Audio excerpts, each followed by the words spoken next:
Thank you guys for joining me today on Instinctive Addiction Archery. I'm Jeff Phillips. Okay, gonna bring you a video today on split finger shooting. Okay, I've had lots of guys from the older videos asking me questions pretty much all week long, because evidently there's a lot of guys that shoot split finger, and myself included. I've been back and forth, and you know, I just like split. I really do. 3-under is very comfortable. I've done it for years, but as far as hunting and the really quiet shot with my bow and the way that my bows perform shooting split finger, it is pure instinctive. There is no arrow reference going on whatsoever. It is strictly instinctive shooting, and I love it, guys. I just love it. But I'm going to show you what the differences are in case you didn't catch that on any of the other videos. If you, let's just say you're shooting 3-under right now and you want to try a split finger, okay? There's very, very little difference, guys. Your knock set will tend to be just a little bit lower with split than with 3-under. In other words, you can shoot a little bit lower knock set, somewhere around a 1/2 inch. Generally tunes out of most bows, okay? Now, as far as the anchor point goes, guys, the anchor point is everything. How do you, in other words, if you decide to try this and you start shooting and you're shooting high, you're just hitting high for no reason. Your right and left's good, but you're hitting high every shot. It's in the anchor, guys. It's in the anchor. And I'm going to tell you what I do, and it's never a big adjustment for me at all, but where my anchor is, and it's so incredibly natural how I do it, guys, and I'll show you. Okay, I take generally, and I can seemingly pull a little bit more pounds shooting split for some reason. I could shoot a little heavier bows a little easier. I don't know why. But anyway, guys, this index finger, I try to come in to my cheekbone. Right here, guys, in my cheekbone. That is my touch point, okay? When my anchor comes in to my cheekbone, thumb down, out of the way. When my thumb is down and out of the way, and I come in with a good hook, and I come in and I start pulling right here, and my elbow goes up, and that's critical. You got to get the elbow up so that you can use that back tension, and it makes you not shoot high. I'll shoot a couple for you guys and show you what I mean, okay?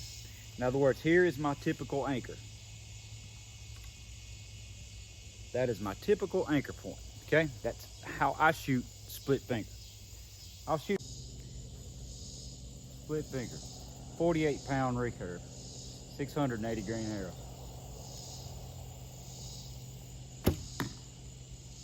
He did. It makes the bows really quiet.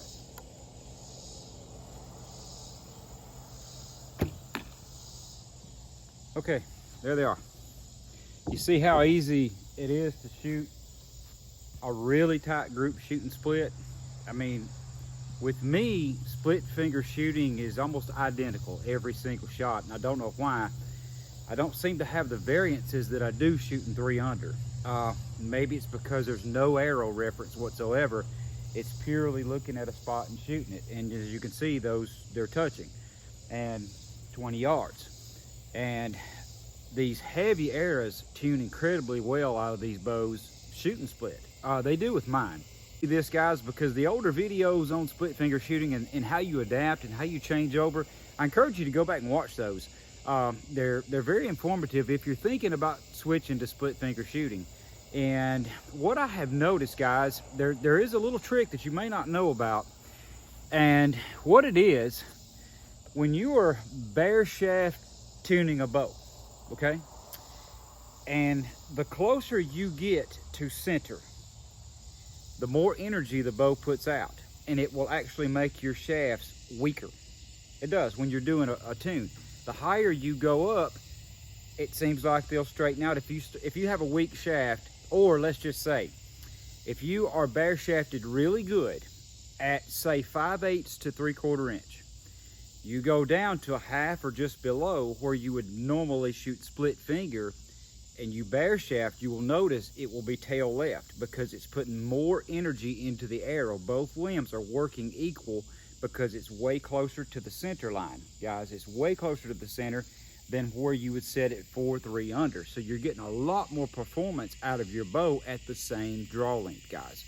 Trust me, take your bow out and just try it. If you have a knock set, let's just say you have a bare shaft, and you put it where you always do, bare shaft it, whether it's good or what, straight, hopefully it is, and just stick it under the bottom knock, or try to go down, or shoot it split finger, whatever you got to do to get it a little bit lower on that string. Watch it and see if it doesn't go tail left, because it's putting a lot more force into that arrow. It really does. And that's why I think shooting split for me works really good with heavy arrows. I think it does, guys. So I hope you've enjoyed this today. Just a quick little tip there, and as you can see, both of those are they're just dead in there, man. Just touching, and it's strictly looking at a spot, coming into anchor and shooting. You don't have to hold long. It's a very, very easy, instinctive style of shooting, guys. And I enjoy it, I really do, especially for hunting. It works really well for me. So thank you guys for joining me on Instinctive Addiction Archery. I'm Jeff Phillips. Just praise God for everything that he gives us to enjoy. And thank you so much for watching.